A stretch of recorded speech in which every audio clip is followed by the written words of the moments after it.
ሰሞኑን በማህበራዊ ድረገጾች ላይ የለጠፍከውና እንደኔ አስተያየት ዛሬ በደንብ በስፋት ከዚህ ቀደም እናደርግ ለነበረው በስፋት ስናነሳ ስለነበረው የብልጽግና ባህሪና ምንነት በጣም ተጨባጭ ማሳያ ሆኖ ስላገኘሁት እንደው ለሬዲዮ ተከታታዮች በደንብ እንደው ፕሬዘንት ብታደርግላቸው ሁሉ ወዳለሁ ማለት በቃ ይሄ ነው በቃ ተጨባጭ የሥርዓቱ ባህሪ ማሳያ ነው ብዬ ስላሰብኩ ነውና አሁን ሪፖርቱ ላይ የጻፍከው በብልጽግና ስለሚደገፉና በፈረቃ የአማራንም የኦሮሞንም ተወላጆች ስለሚጨፈጭፉ ታጣቂዎች ነው ሪፖርቱ የሚናገረው።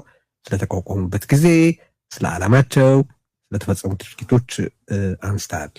አሁን ምንድን ነው ኦሮሚያ ላይ የሆነ ያለው የሚለውን እናንሳውና ከዛ ለፋኖ የሚያቀርበው ጥሪ ያለ እሱንም እንመለስበታለን። መጀመሪያ ዋትስ ጎን ኦን የሚለውን በደንብ እስቲ እንመልሰው። ምን ሁለት ቡድኖች በራሱ በአገዛዙ ተዋቅረዋል ነው ያልከው። ምንድን የሆነው እንዴት ነው? ቀላል ሰው እንዲያስታውስ ከ2019 እንደ አውሮፓ አቆጣጠር አይ ቲንክ 2011 12 አካባቢ ጀምሮ እስከ ፕሪቶሪያ ስምምነት 2022 መጨረሻ አካባቢ ደረጃ ላይ በወለጋ ሰው በብዛት በጅምላ ይገደል ነበር። የሚገደለው አማራ ነበር። ወደ ትግራይ ጦርነት ሊመጣ ሲል በትግራይ ጦርነት ጊዜም በየጊዜው አማራ ይገደል ነበር እና ሚዲያውን በጣም ያራገበው ማን ነው ገደለ የሚባለው? ኦነግ ሸኔ። ይሄን ያዘለ ወለጋው ነው። ከ2023 ወዲህ አማራ ተገደለ የሚባል ነገር የለም። አሰማም ከወለጋ ላይ ኦሮሞ ተገደለ፣ ከጊዳ አያና፣ ከኤበንቱ ከምን ይሄ የሆሮ ጉዱሩ ወለጋና ኢስት ወለጋ ከኢስት ጎጃም ጋር የሚገናኝበት አካባቢ ላይ ያ ብቻ አይደለም። ባለፈው ተወያይተን አጠፋንባቸው እንጂ አርሲ ውስጥም ጀምረው ነበር። የተለያየ ቦታ ይሄ የአማራው ማህበረሰብ ባለበት አካባቢ ላይ ፋኖ ተደራጀ ተባለ እና ኦሮሞ ይገደላል፣ በጅምላ ንጹሃን ይጨፈጨፋሉ። ከዛ የመንግስት ሚዲያ መንግስት ቀለብተኞች ያስጮታል። ኦሮሞ ተገደለ፣ በፋኖ ተገደለ፣ በፊንጣልይ ይሉታል፣ በአክራሪዎች ማለት መሰለኝ በእነሱ በጽንፈኞች ተገደለ ይባልና ይጮሃል። ይሄን ነገር ቀደሞም ያው ግንዛቤው ነበረኝ እና በተለይ እስር ቤት እያለሁ ስከታተል ነበር። ከእስር ቤት ከወጣሁ በኋላ ምን ነበር ሲሆን የነበረው ወለጋ ውስጥ ማን ነው አማራን ሲገልም የነበረውን ብለን አጠና ነው። በኋላ ላይ የደረስንበት ሰዎችን ልስጥህ። አንዱ ፈቃደ አብዲሳ ይባላል። የሽመልስ አብዲሳ ወንድም አይደለም፣ ያው የሽመልስ አብዲሳ ተላላኪ ሊሆን ይችላል። አንዱ መገርሳ ቆራስ ጎበና ይባላል። የሆነ ወታደሮች ነበሩ እስከ 2019 ድረስ ሁለቱም። ፈቃደ አብዲሳ መሪ ነበረ፣ የዛ የሆሮ ጉዱሩ አካባቢ ኮማንደር ነበረ። መገርሳ ደግሞ በሱ ስር የአንድ ቡድን መሪ ነበረ፣ በዛ ስር ማለት ነው። 2019 ትካለ ከአባገዳዎች ጋር ይሄን የሆነ ጦር ለማስገባት ድርጅቶች ተስማምተው ሄደን ነበረ። ከገቡት ውስጥ ናቸው እነዚህ ሁለቱ መጥተው ጦር ላይ ተቀመጡ። ሲኒየሮቹን ወሰዱና መልምለው አሰልጥነው ጸረ ሽምቅ የሚባል ቡድን ውስጥ ከተቷል። እነዚህ ሰዎች ናቸው ተመልሰው አንዱ ኦኤልኤ ሆኖ ገባ። ፈቀደ ኦኤልኤ ሆነና ሆሮ ጉዱሩ ላይ ጸጉሩን አሳድጎ ጸጉሩ ያሳደጉ ሌሎችም ሰብስቦ ጦር አደራጀ። አንደኛው እዛው ሆሮ ጉዱሩና ወለጋ ላይ አማራ ድንበር አካባቢ ቀስ ብሎ የግብርና ስራ ይዞ ቆየ ጊዜው እስኪደርስለት። ፈቀደ መጀመሪያ እዚህ ሆሮ ጉዱሩ አካባቢ ኢስት ወለጋ አካባቢ ኦሮሞዎችን ጨፈጨፋቸው። ምን አይነት ኦሮሞዎች መሰለ የሚገለው? ቄሶችን፣ ባለሀብቶችን፣ ምሁራንን፣ በጣም አሰቃቂ ግድያዎችን። እነኚህ ግድያዎች እየተመዘገቡ ለምሳሌ የጠቅላይ ሚኒስትሩ ሶሻል ሚዲያ ማኔጀር አለ፣ ባለፈው ኤክስፖዝ ያደረኩት የደህንነት ሰው ነው፣ በላይናቅ ነው የሚባለው።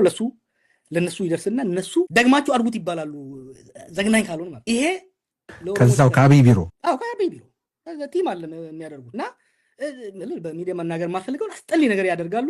ከዛ ይሄ ብርሃኑ ጁላ ሲናገር አይታላለ ሸኔ የሰው እንትን ጠብሶ ይበላል ምናምን በፓርላማ ሲናገር ሰምተው እንደሆነ ይሄን ኩክ አድርገው ለሱ ራሱ የሚያቀርቡት እነሱ። ፈቃደ አብዲሳ መጀመሪያ ኦሮሞን ጨፈጨፈ፣ ከዛ አማራን መጨፍጨፍ አስፈላጊ ሆኖ ተገኘ። በተለይ ደግሞ ህወሓትና እነመሮና እነደብረጽዮን ተቀራረቡ ሲባል አሁን እየነገርኩ ያለው ከትግራይ ጦርነት አካባቢ ማለት አስፈላጊ ሆኖ ተገኘ። አማራን መጨፍጨፍ ጀመሩ። ትዝ ይልሃል እዚህ ጋር ሰው ለምሳሌ የትግራይ ጦርነት ሊጀመር ቀናት ሲቀሩት በፓርላማ ጉሊሶ ወረዳ ላይ የነበረው ጉሊሶ ወረዳ ላይ የነበረው እንትን አሁን እንግዲህ የዛ ጊዜ ራሱ ስትሬንጅ ነገሮች ነበሩ። ለምሳሌ ኔትወርክ ሙሉ በሙሉ ተዘግቶ ምናምን ሪፖርቱን ትዝ ይልሃል ሌሎች የሰሩትን መከላከያ አትውጣ ሲባል ሆን ብሎ ወጥቶ መከላከያ አትውጣ ሲባል ወጥቶ እንዲህ አይነት ማዕት ግድያዎችን አደረጉ። እነዚህ ነገሮች በሚዲያ እነዚህ ነገሮች በደንብ ነው የሰሩ። የአማራው ማህበረሰብ ናሽናሊ ምን ነበር ሲባል ነበረው? ሸኔ የህወሓት ተወካይ። ስለዚህ ወለጋ ያለውን ሸኔ ለመምታት አማራ እንዳይገል ከተፈለገ መቀሌ ያለው ትግራይ ህወሓት መጥፋት አለበት ተባለና በላው ተባለ፣ ተገባበት። ጦርነቱ ገባን፣ ያ ሁሉ ሆነ።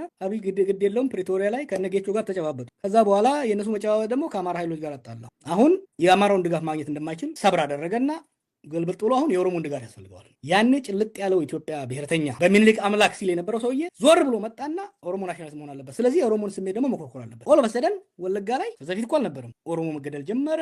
በየጊዜው ይገደላል። ማን ነው ኦሮሞን የሚገለው የሚለውን እንመጣበታለን። ፈቃደ አቢሳ ይሄን ከጨረሰ በኋላ እነመሮም ሌሎቹም ነቁበት። መጀመሪያ ሰው አላወቀም ነበር። ነቁበትና በዋሽንግተን ፖስት ኤክስፖዝ ሆነ የመንግስት ኤጀንት እንደሆነ ትዝ ካለ ዋሽንግተን ፖስት ላይ ወጥቶ ነበር።